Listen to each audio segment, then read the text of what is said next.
नमस्कार. कधीकधी आपल्या मनात हा प्रश्न येतोच की आपण एवढी भक्ती करतो, इतकी मेहनत घेतो, पण तरीही आपल्या नशिबी दुःख का? आपल्याला हवं ते फळ का मिळत नाही?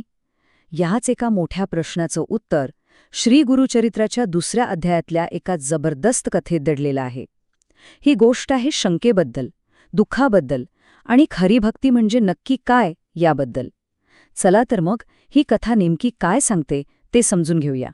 बघा, कथेची सुरुवातच एका अशा प्रश्नानं होते जो आपल्यापैकी प्रत्येकाच्या मनात कधी ना कधी डोकावतोच. नामधारक नावाचा एक साधक आहे जो श्रीगुरूंच्या शोधात इतका फिरलाय की तो आता पार थकून गेलाय. आणि त्याच थकलेल्या व्याकुळ अवस्थेत तो सिद्धमुनींना विचारतो. त्याच्या आवाजातली निराशा आणि गोंधळ अगदी स्पष्ट दिसतोय की इतकी श्रद्धा, इतकी भक्ती करूनही माझ्याच वाट्याला हे दुःख का? आता हा प्रश्न काही असाच अचानक आलेला नाहीये. झालं असं की नामधारक प्रवासाने इतका थकून गेला होता की एका झाडाखाली त्याला झोप लागली. आणि त्या झोपेत त्याला एक दिव्य स्वप्न पडलं. स्वप्नात काय दिसलं तर एक तेजस्वी योगी त्याच्या कपाळावर भस्म लावतोय. आता जरा विचार करा, त्याला जाग येते आणि काय आश्चर्य, स्वप्नात दिसलेली तीच व्यक्ती, तेच सिद्धमुनी त्याच्यासमोर उभे आहेत. मग याच क्षणी तो आपल्या मनातली सगळी खळबळ त्यांच्यासमोर मांडतो. आणि इथूनच आपल्या कथेचा पहिला टप्पा सुरू होतो.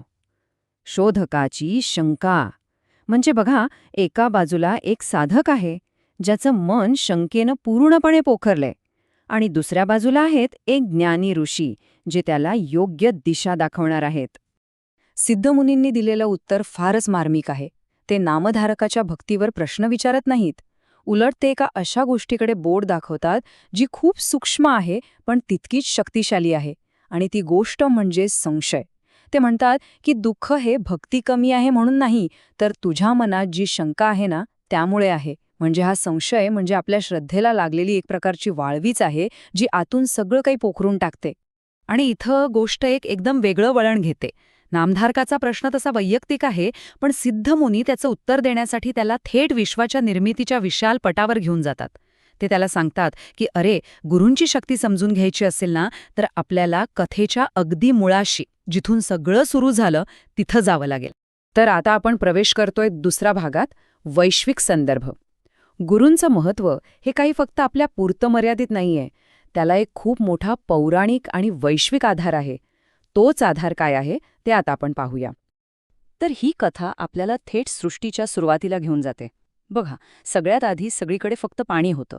मग पॉइंट 1 नुसार भगवान नारायणाने विश्व निर्माण करण्याचा विचार केला. त्यानंतर पॉइंट 2 मध्ये त्यांच्या नाभीतून एक कमळ उगवलं आणि त्यातून ब्रह्मदेव प्रकट झाले. मग पॉइंट 3 मध्ये विष्णूंनी ब्रह्मदेवाला निर्मिती कशी करायची याचं वेदांचं ज्ञान दिलं. आणि शेवटी पॉइंट 4 मध्ये ब्रह्मदेवाने त्या ज्ञानाच्या आधारावर 4 युगांची निर्मिती केली: कृत, त्रेता, द्वापर आणि कली. आता इथे एक मोठा संघर्ष उभा राहतो. कलियुग, जे अधर्माचं प्रतीक मानलं जातं, ते गर्वाने ब्रह्मदेवांना म्हणतं की मी तर पृथ्वीवर फक्त अधर्म आणि भांडणं पसरेन. पण ब्रह्मदेव त्याला एक मर्यादा घालून देतात. ते स्पष्ट सांगतात की तुझा प्रभाव कितीही वाढला ना तरी जे गुरुभक्त आहेत, जे सत्याच्या मार्गावर चालतील, त्यांच्यापर्यंत तू पोहोचू शकणार नाहीस. याचा अर्थ सरळ आहे, गुरुभक्ती हे कलियुगाच्या प्रभावापासून वाचण्यासाठीचं सगळ्यात मोठं संरक्षण कवच आहे.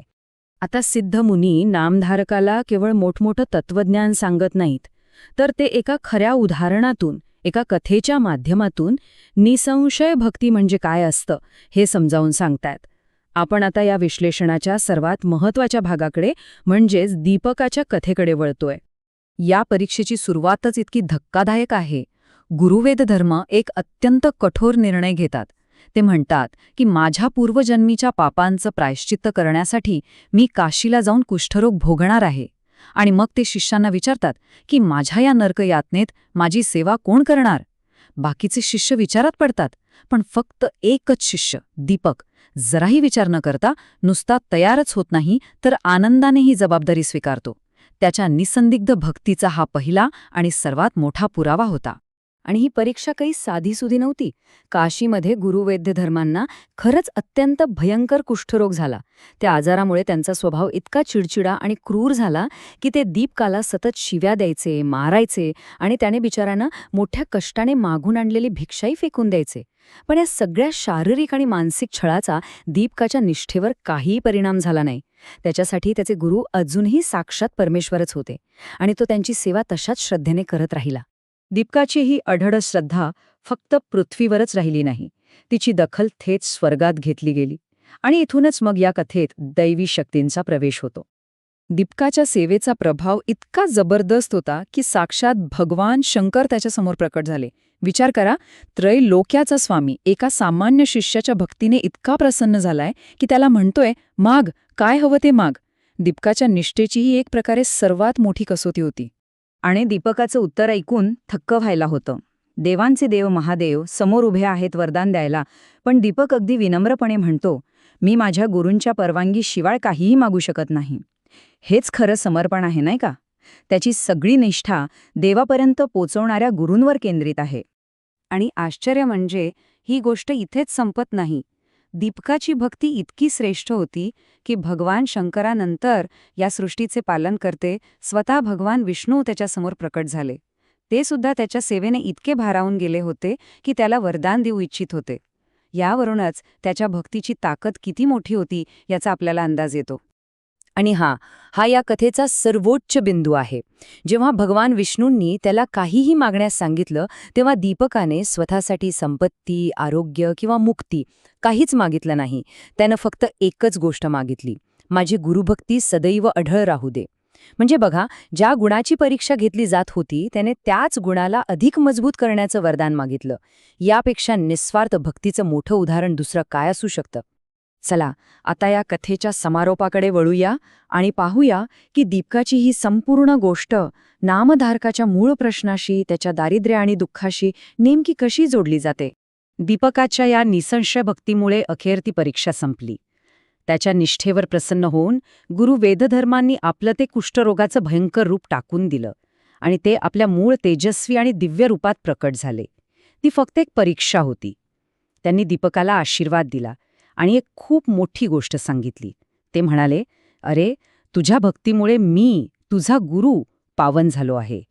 आणि इथेच सिद्धमुनी कथेचे धागेदोरे पुन्हा नामधार कशी जोडतात. ते त्याला समजावून सांगतात की ज्याची भक्ती दीपकासारखी दृढ आणि शंकाविरहित असते त्याला फक्त जगातली सुखच नाही तर स्वतः देवही वश होतात. हेच नामधारकाच्या त्या पहिल्या प्रश्नाचं अंतिम उत्तर होतं. दुःख आणि दारिद्र्य त्याच्या आयुष्यात भक्ती कमी आहे म्हणून नव्हतं, तर त्याच्या मनात असलेल्या त्या छोट्याशा संशयामुळे होतं. तर ही प्राचीन कथा आपल्याला एका महत्त्वाच्या विचारावर आणून सोडते. आपल्या सगळ्यांच्या आयुष्यात श्रद्धा आणि संशय यांचं एक युद्ध सतत सुरू असतं. ही कथा आपल्याला हाच विचार करायला लावते की आपल्या प्रवासात, मग तो आध्यात्मिक असो किंवा जगातला, या दोन शक्तींपैकी कोणती शक्ती जास्त प्रभावी ठरते आणि त्याचे आपल्या जीवनावर काय परिणाम होतात.